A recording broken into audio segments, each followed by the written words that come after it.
नमस्कार, मी मोरेश्वर. हाय Maharashtra YouTube news चॅनलमध्ये आपलं स्वागत आहे. सध्या आंदोलनांचे दिवस आहेत. कॉक्रोच जनता पार्टीने दिल्लीमध्ये जंतर मंतरवर मोठं आंदोलन केलं. त्यात केंद्रीय शिक्षण मंत्री शिकार केली. त्यामुळे आंदोलक जोशातमध्ये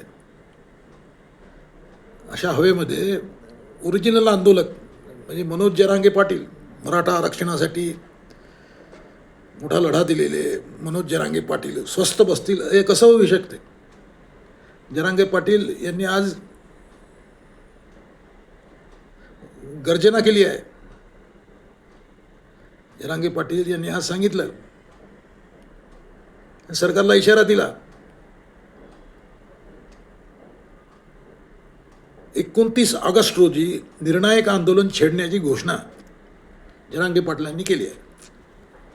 29 ऑगस्ट सरकारला इशारा दिला आहे की आम्ही पुन्हा एकदा आंदोलन छेडतोय 29 ऑगस्ट. आणि जरांगे पाटील इथपर्यंत म्हणाले की बा आता मी जाईन नाही तर सरकार जाईल. कारण मराठा समाजाची दिशाभूल होत आहे, तरुणांचे हाल होत आहेत. आपली लेकरं वगैरे वगैरे ती पुराणी जुनी कॅसेट त्यांनी वाजवली पुन्हा. त्याचं म्हणणं आहे मराठा समाजाच्या आंदोलनात 3 वर्ष झाली आहेत, पण समाजाला अजूनही वेळात काढण्याचं काम सुरू आहे. त्यामुळे आता किती वेळ द्यायचा सरकारला आणि किती नाही याचा गंभीरपणे विचार करण्याची वेळ आली आहे, असं म्हणतायत मनोज जरांगे पाटील.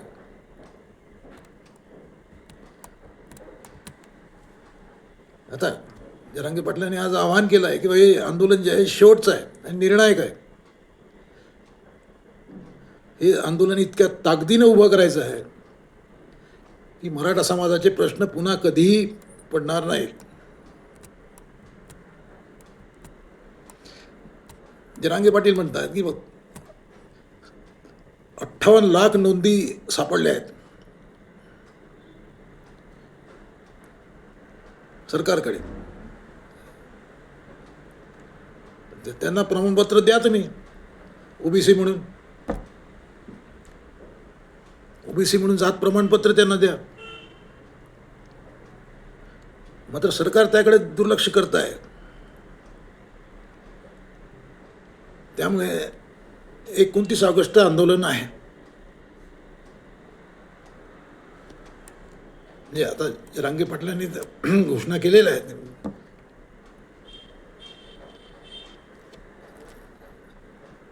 पाटील म्हणतात की ज्या नागरिकांच्या मराठा समाजाच्या नोंदी उपलब्ध आहेत त्यांनी तातडीने अर्ज करावा आणि जात प्रमाणपत्र मागावे.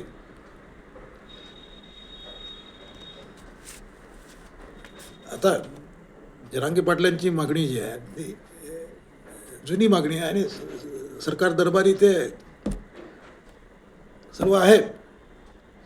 जरांगे पाटलांच्या या इशाऱ्यावर मुख्यमंत्री देवेंद्र फडणवीस यांनी आज खुलासा केला. देवेंद्र पाटील म्हणतात की ज्यांनी मागितलं आहे त्यांना प्रमाणपत्र दिलं जाईल. जात प्रमाणपत्र मागावं लागते.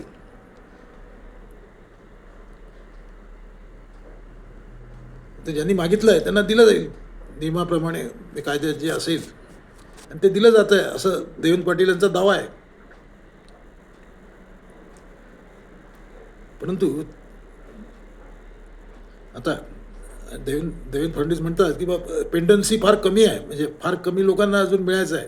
ज्यांनी मागितलं आहे त्यांना आम्ही दिलं आहे, ज्यांना द्यायचं आहे ते फार कमी लोक आहेत असं देवेंद्र फडणवीस म्हणतात. मग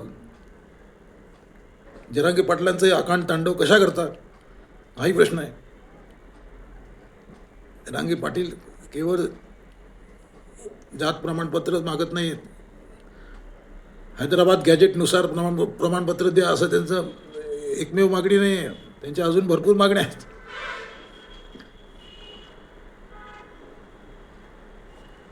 ओबीसींना ज्या सुविधा लागू आहेत त्या आम्हाला द्या मराठ्यांना असं त्यांचं म्हणणं आहे. स्वतंत्र मराठा मंत्रालय स्वतंत्र मराठा मंत्रालय निर्माण करा, काही असो. या निमित्ताने आता पण सुद्धा शांत असलेले जरांगे पाटील मैदानात उतरले आहेत आणि त्यांनी आता दंड थोपटले आहेत. त्यामुळे सरकार त्यांना कसं वागवते, कारण देवेंद्र फडणवीस आणि जरांगे पाटील यांची खुन्नस म्हणजे एक जुनी आहे. आता नवे हवेत हा संघर्ष कसं वळण घेतो आणि देवेंद्र फडणवीस हे आंदोलन कसं हाताळतात त्याकडे पूर्ण महाराष्ट्राचं लक्ष राहील. कारण मराठा समाज हा महाराष्ट्राचा महत्त्वाचा समाज आहे आणि हा समाज नेहमी राष्ट्रीय प्रभावासोबत राहिलेला आहे. त्यामुळे जरांगे पाटील यांचं आंदोलन आता खरोखर जरांगे पाटलाच्या हातात राहिलं आहे का, हाही प्रश्न आहे. त्यामुळे समाज जरांगे पाटलांच्या मागे किती जातो आता यावेळेला, अजूनही आहे का समाज जरांगे पाटलाच्या मागे, हे या निमित्ताने दिसणार आहे. तुम्हाला काय वाटते? कॉमेंट करा. नमस्कार.